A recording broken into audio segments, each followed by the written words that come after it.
So, you have been learning about manifesting, and you know that your desire is inevitable and it's unfolding. You know that you're the creator of your reality. You know that you can have anything you want, and you know it already exists. You know a lot.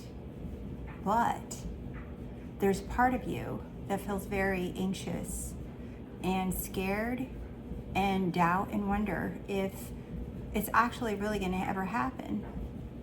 And that could partly be because it's been a long time, or you've tried other things, you've listened to other coaches, you've read a lot of books, you've studied a lot, you've done so much, but there's this conflict inside of you.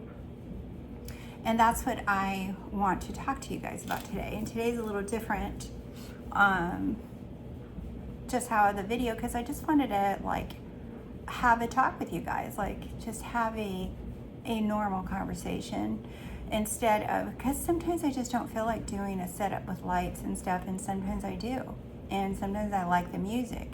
And thank you for your comments about the music, but no matter what you guys comment, I'm always going to do whatever the hell I want anyway. So I appreciate your comment. I get about the volume adjustment, all that stuff.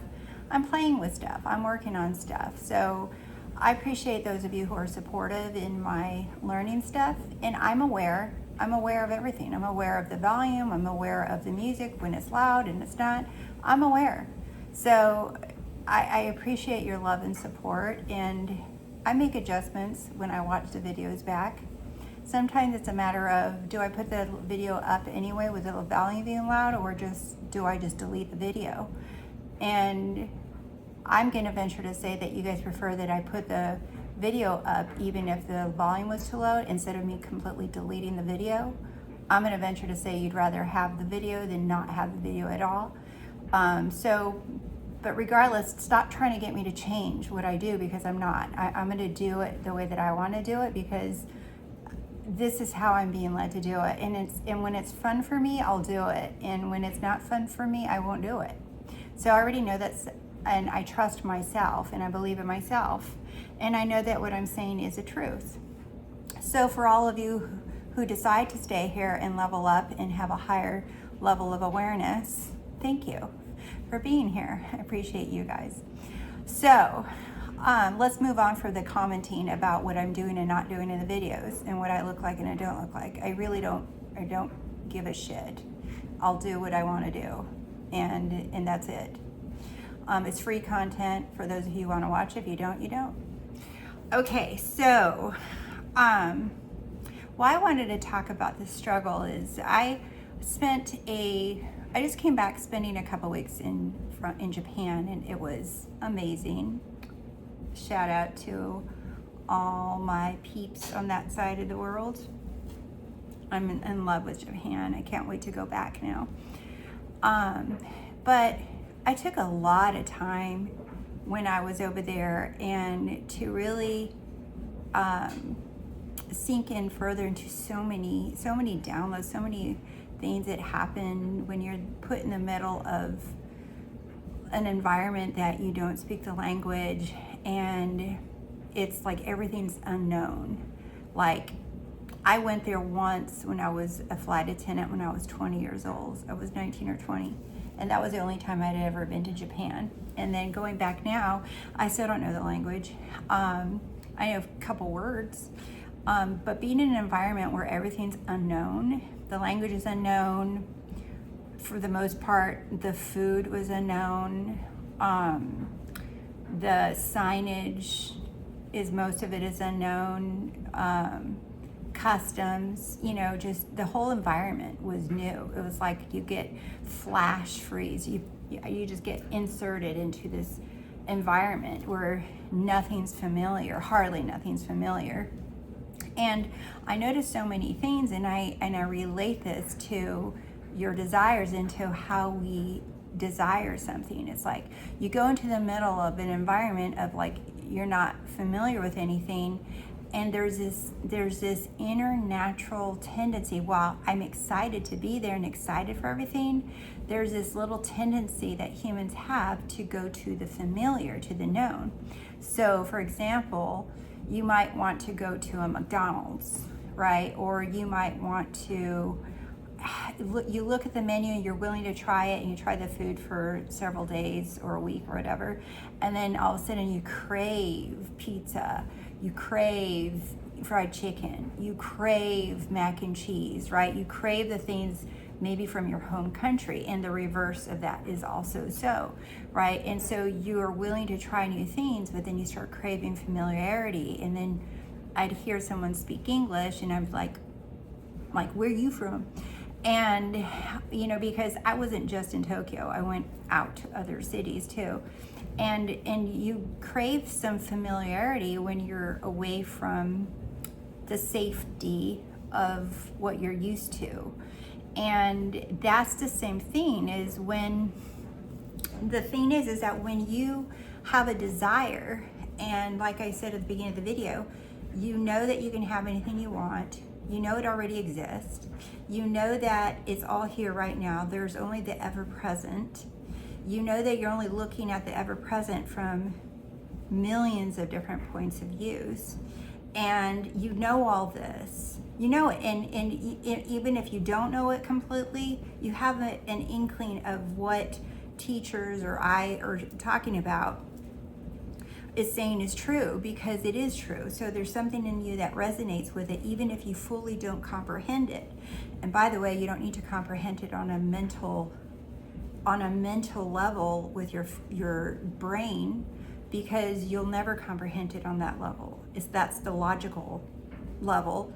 And because our brains are not wired or built, there's Mabel, are built to comprehend these things from a metaphysical perspective. Metaphysical means beyond logic, above logic. So trying to get yourself to understand everything till it clicks is going to be forever. You're going to be waiting forever, because you're not meant to understand it on a logical level. You're only meant to ever have the knowing of it.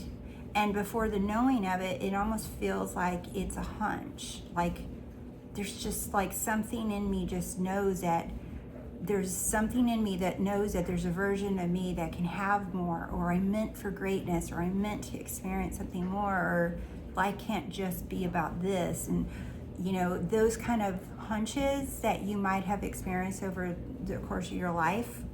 I know I have had many of those. You know, those are the truth. That's the knowing. And the more that you become aware of who you are, simply by just pausing and like doing like a video that a lot of you just love, and all I did was sit in silence for 10 minutes because you wanted to know how do you be. It's just being still. And the more that you do that and you just practice recognizing your awareness of who you really are, the more that it becomes apparent what is awareness and what is just random passing thoughts, right? Either random passing thoughts or chosen thoughts, but neither of those are awareness. You're aware of chosen thoughts and you're aware of random passing thoughts, or you're aware of feelings, or you're aware of random passing feelings. But you're neither the thoughts or the feelings, you are the awareness. It's like this steady knowing, this steady awareness. There's just this stillness. It's always there.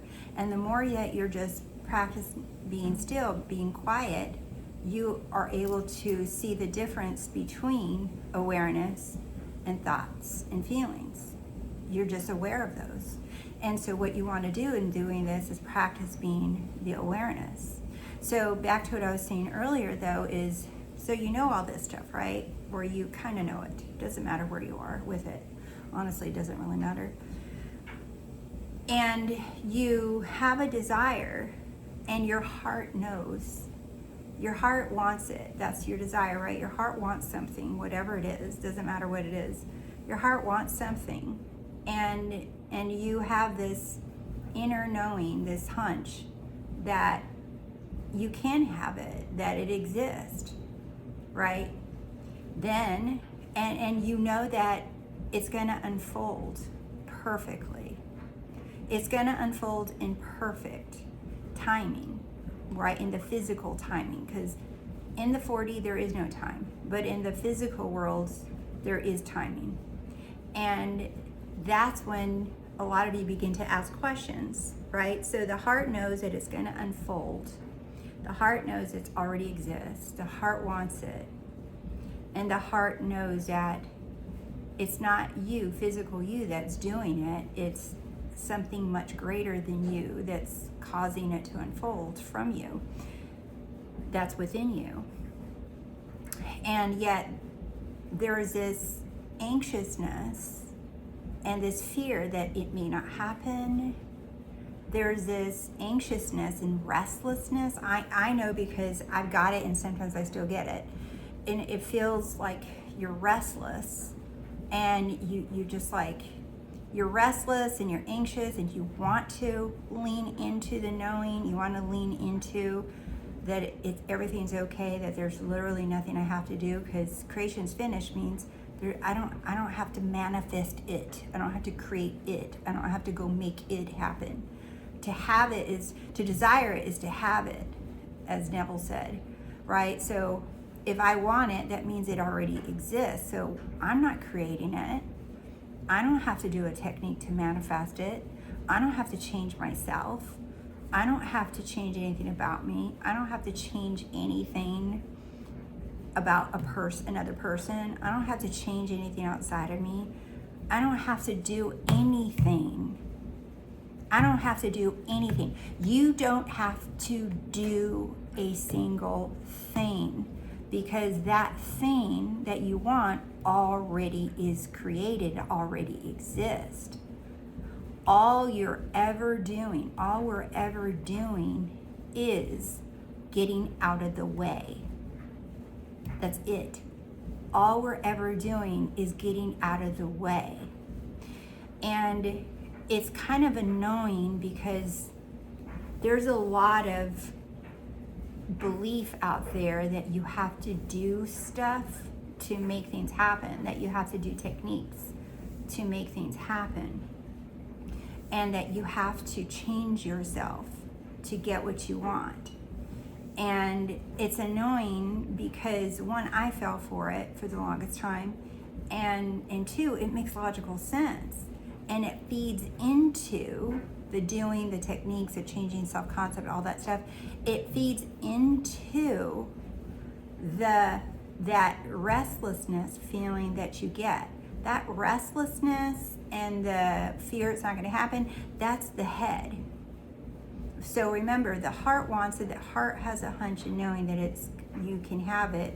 But then the head kicks in with the questions and the fears of what if it doesn't happen? What if I'm supposed to focus on it? I'm supposed to affirm it. I'm supposed to declare it now. I'm supposed to do something. Everybody's saying there's instant manifesting. The head starts getting in the way. Remember, the only thing we have to do is get out of the way because we're not creating anything. It's already created. So our only work is getting out of the way, just to let it come in. And so when the head is what gets in the way. The head is really what's always getting in the way.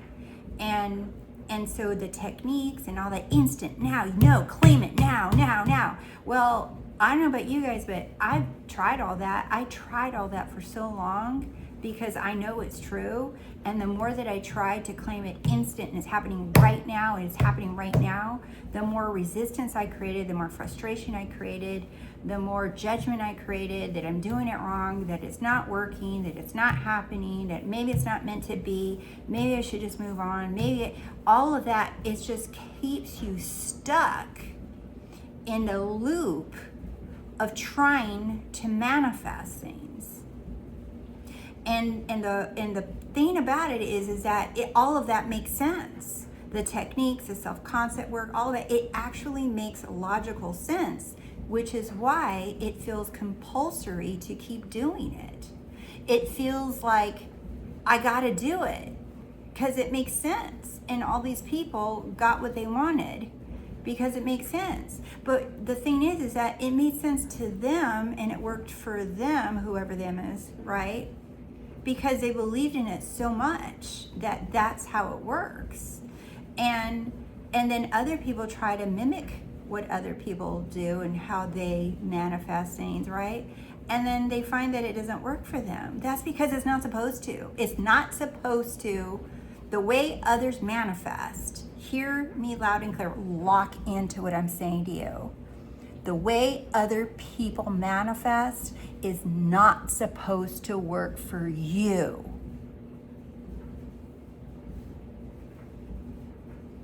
It's not supposed to work for you. Do you know why? Because you're not them and they're not you. You're precious and unique. And you have been divinely given a unique personality and way of perceiving things and looking at things and defining things that fits you and your life, your lifestyle, your personality. Your personality, the way you perceive things, the way you like to think about things or dream about things or decide things or declare, the way that you do it that's the way it works. So the irony here is that the more that you're you, the more that you allow yourself to be you, your way, your personality, that's how it works. The more you lean into being you, the easier all of this becomes.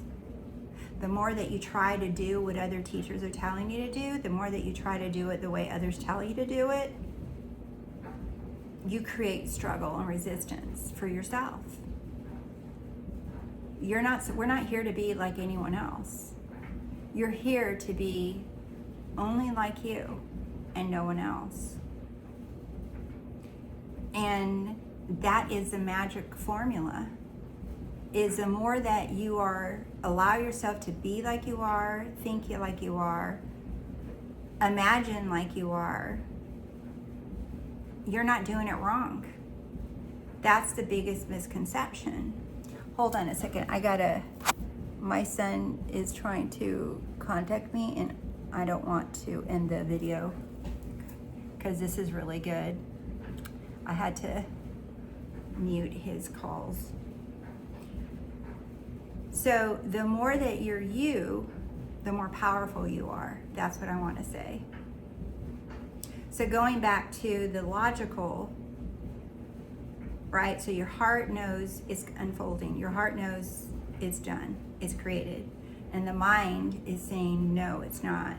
So the mind and the heart are not aligned. There's a lot of teachers that talk about this.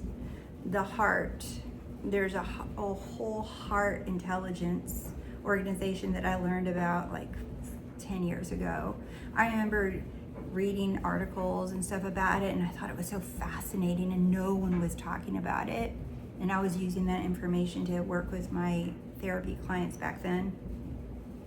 And then I know I've heard Dr. Joe Dispenza talk about it and different things, right? But it's almost like it went a little too far. It's like a little too extra for me to over talk about it. Because the thing is that anytime a concept or an idea comes out, right? Because none of us know what the fuck is going on for real. I don't care. Neville didn't fully know everything. Joe Dispenza doesn't know everything. I don't care what teacher's out here. No one knows everything. No, not even, like, we know that we're God, but we don't have a fucking clue on how all of this is really working. None of us do. No one does. No teacher, dead or alive, has really encountered it all. We're talking about infinite intelligence. How are we gonna sit up in here and say, oh, I figured it out because I read 500 books and I watched 500 channels and I've worked with the monks in Tibet? It's like, that's still not infinite intelligence. No one has it all fucking figured out. In fact, anyone that tells you they have it all fucking figured out, run. Because they don't. No one has it all figured out. We're not here to have it all figured out. We know who we are. We're here to know who we are. But we're infinite intelligence. Listen to the word infinite. Infinite means it just never ends. So how can you have it all figured out if it's infinite? And the cool thing is it's infinite, but it's all here. Infinite kind of gives you the implication that it's in the future. It's, you know, that's a journey that you can get to, kind of thing. But infinite intelligence is who you and I and we all are, and we have all that infinite intelligence right here, right now. All of it is here. But the thing is that we can't see it all. We're not aware of all this infinite nature that we are. We can't, because our human selves has limited perception based off of our senses. So we don't have access and awareness to see it all.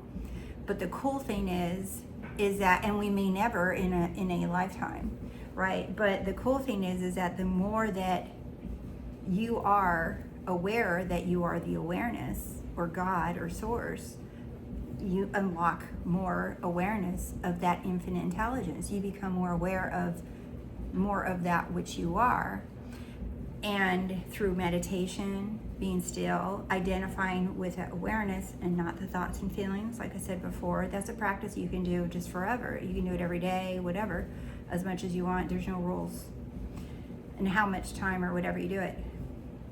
People, coaches and teachers can only give you their tips and what helps them. But remember, who gives a fuck what they do?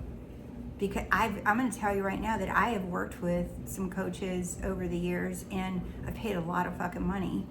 And the funny thing is that I might have learned a few things, but really everything that I've learned it through my own awareness, from asking Source to show me, to asking Source to show me, and through stillness. I learned more through that than working with any other coach. And I've worked with some amazing coaches, and they've been wonderful, right? There's no shade on them. But I was like, everything that I heard, I could have figured that out on my own, right? And them asking me a few questions prompted me to think about certain things, and I'm like, that's cool, but do you see? And that's, we manifest coaches in books and videos to give us answers. But even those coaches, like a lot of people might say, like when I credit Neville Goddard, for example, I'm like, I learned that with Neville Goddard. I don't owe him anything. I don't owe Neville Goddard anything. I don't owe Joe Dispenza anything. I don't have to credit people all the time. That's a human concept.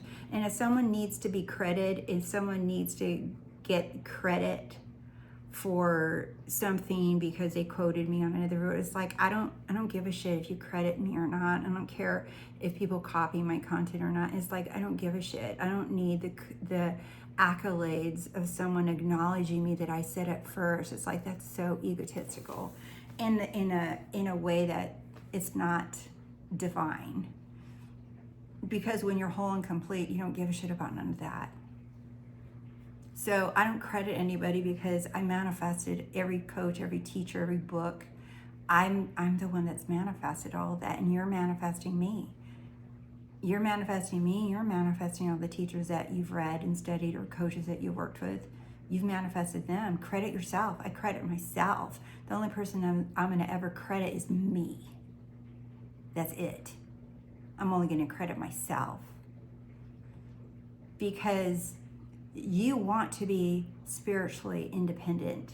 You want to know that you are the one and only creator of your reality. Yeah, I manifest people. You manifest people, helpers, whatever, guides, whatever you want to call them, right? You manifest them and you're grateful. But how did they get there? Because of you. And you can show them love and gratitude, but you don't owe them anything. You don't owe me anything. None of you owe me anything. I didn't save you. I didn't save your life. None of you owe me anything.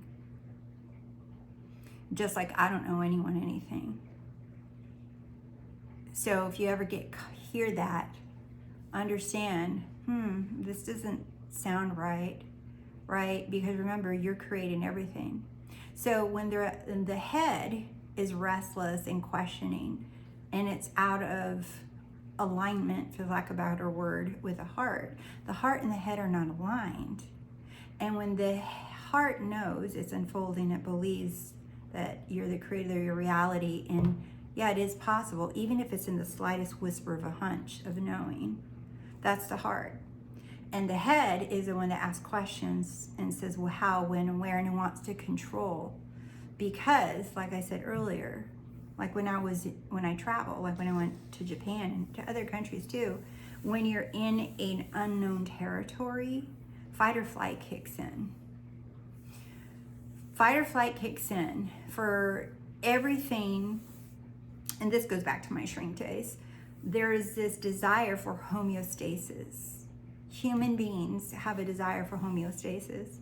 And what that really means, simply, homeostasis is you want things to go back to being normal and in a routine.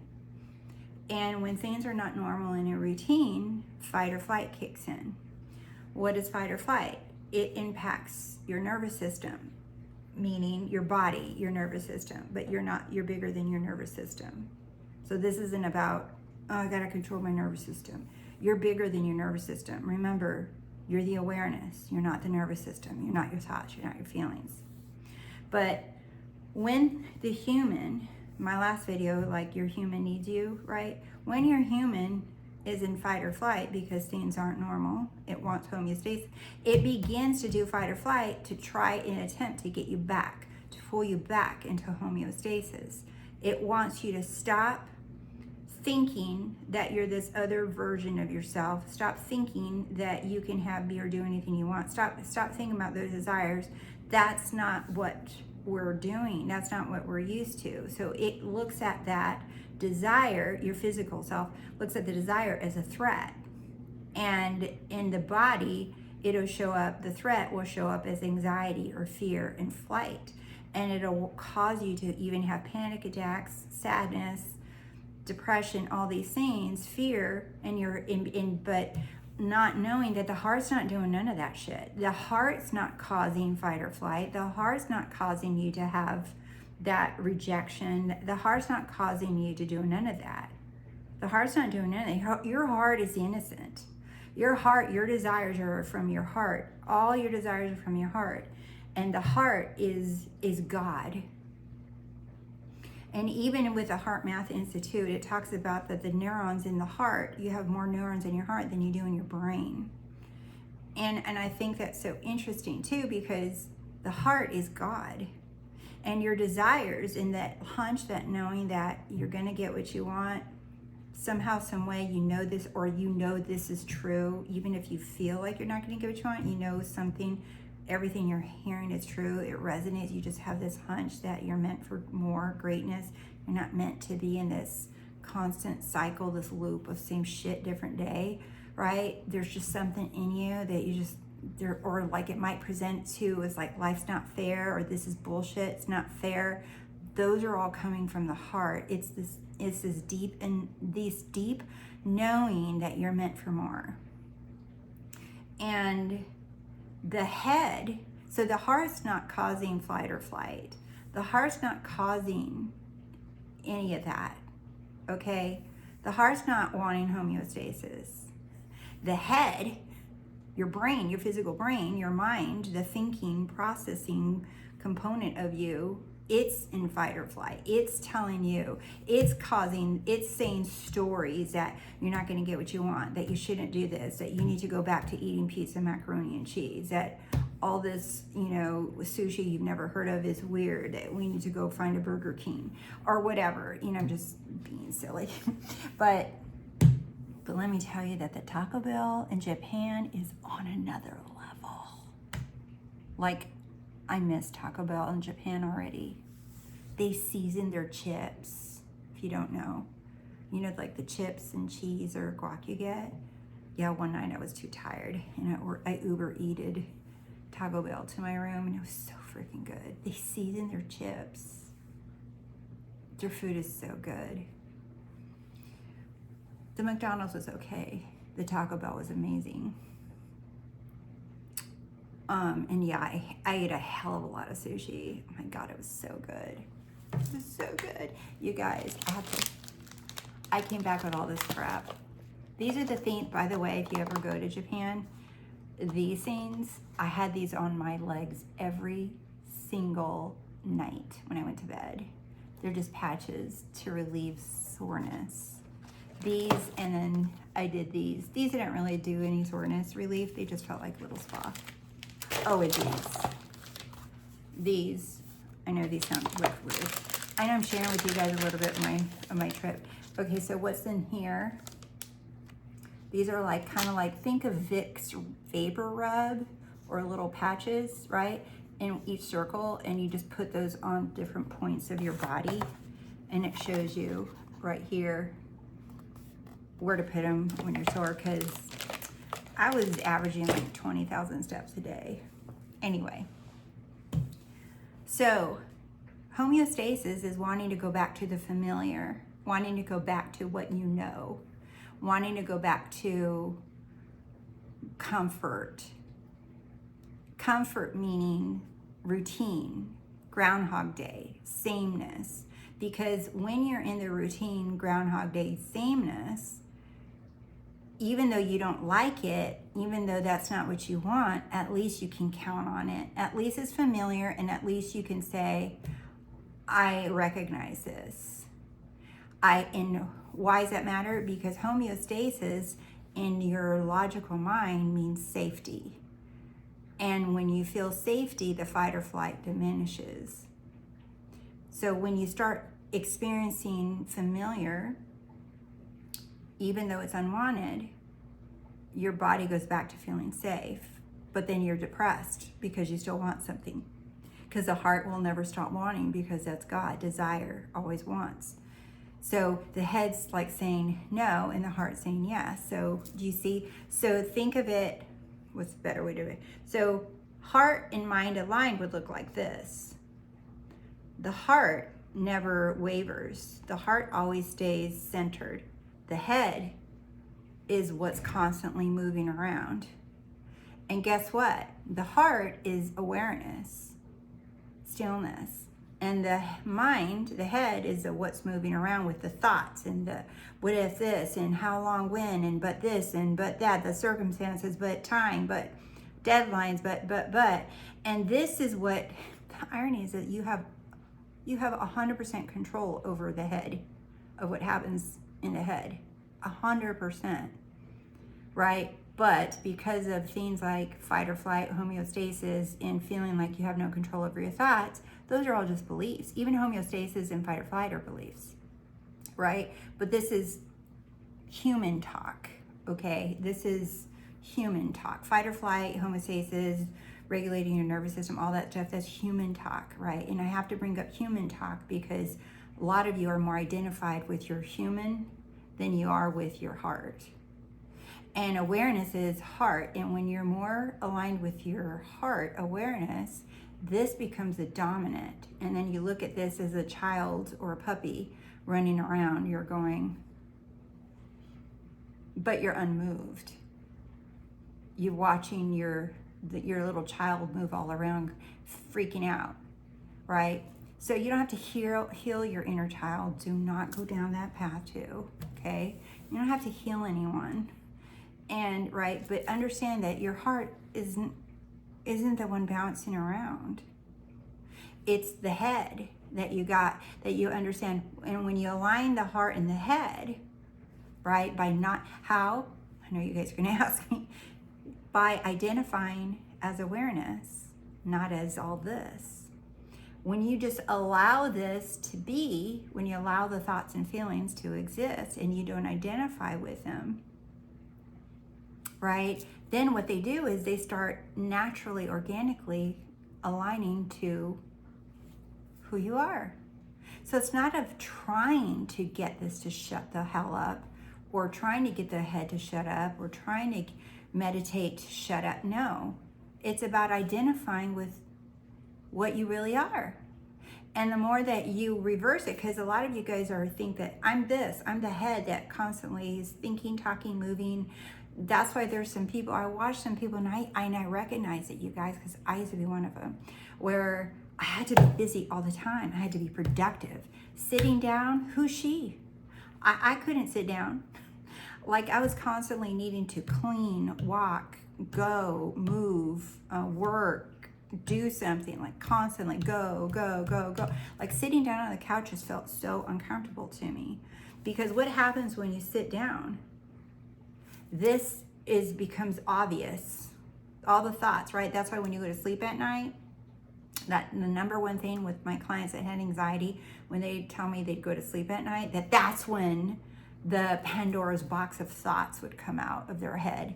Like they couldn't think. Like it was just like, I don't even know why I'm in bed, right? They couldn't sleep. And so they, like, this is what happens when you're still at first. All these thoughts and feelings and fears and doubts and everything come first. But that's because you're used to identifying as this. But you're this. Notice that the heart is there, is still, it doesn't go anywhere. You're just increasing your awareness about this fact, that you're the stillness.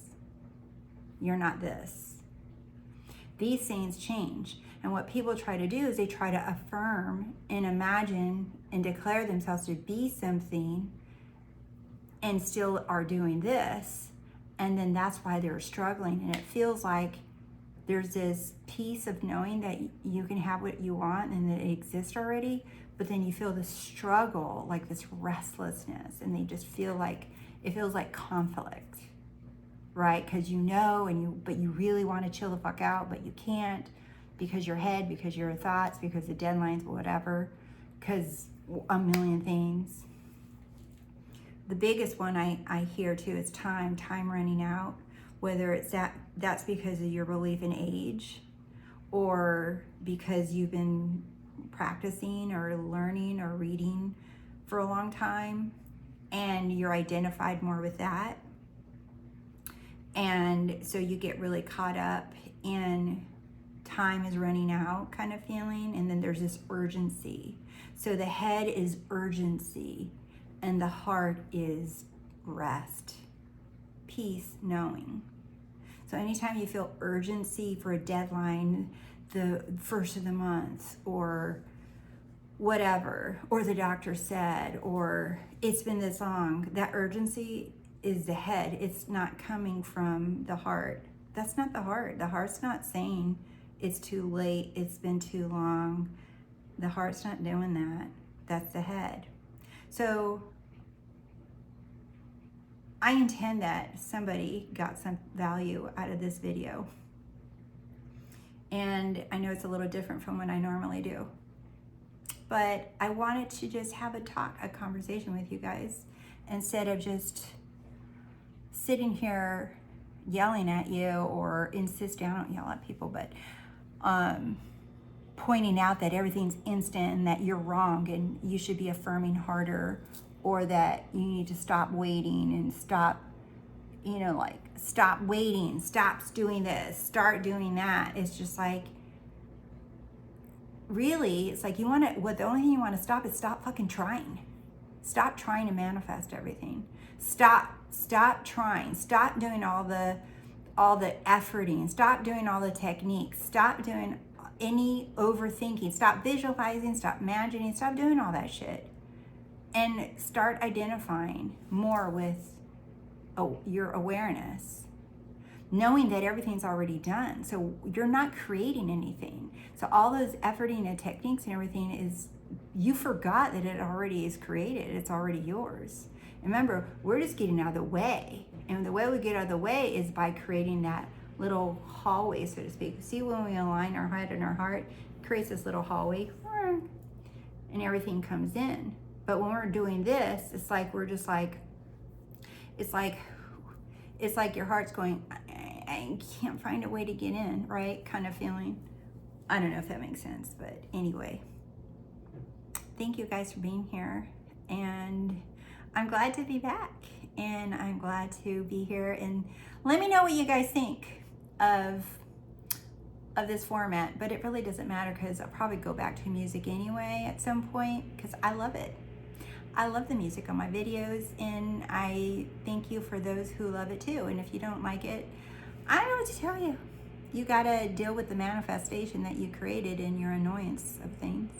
So I love you guys so much, and I'll see you soon. Bye.